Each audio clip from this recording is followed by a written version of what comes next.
Wearing masks, holding signs and demanding change. Thousands of people have taken to the streets here in Brighton to celebrate the Black Lives Matter movement. They've been chanting George Floyd's name, but also chanting for systemic change here in the UK. At 1 o'clock, a mile-long socially distanced line formed on Madeira Drive as protesters gathered for a silent protest. Bursts of sporadic applause broke the silence. Cheering was discouraged by organisers as a means of reducing the risk of spreading COVID-19.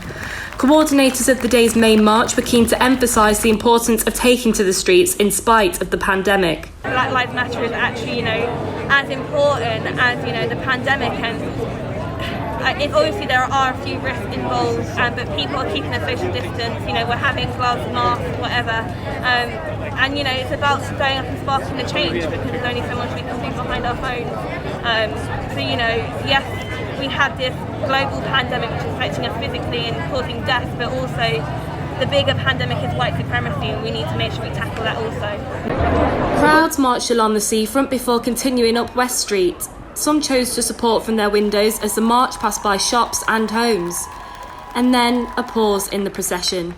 Protesters stopped on North Street to take the knee, a symbol that has now become synonymous with the Black Lives Matter movement.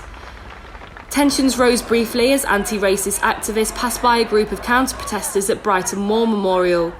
Police separated the two groups, but no arrests were made. Sussex Police have since thanked the Black Lives Matter protesters for what they described as a peaceful and trouble-free march. Organisers were keen to maintain the peace to encourage support for their movement. And I think now the young people are getting involved, and it has to be heard and it has to impact people, really.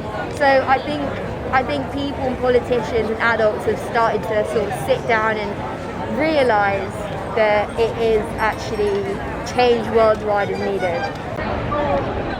Change was the main point of discussion for Black Lives Matter speakers at the level, and here in Brighton and Hove, change has already begun.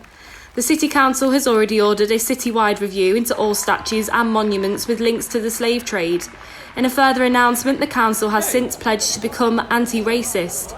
In an official statement, the Council expressed its desire to use the city's status as a tourist destination to influence and educate. While the protests may be over for now, we can already see the impact the Black Lives Matter movement is having on our city. Olivia Marshall, latest TV News.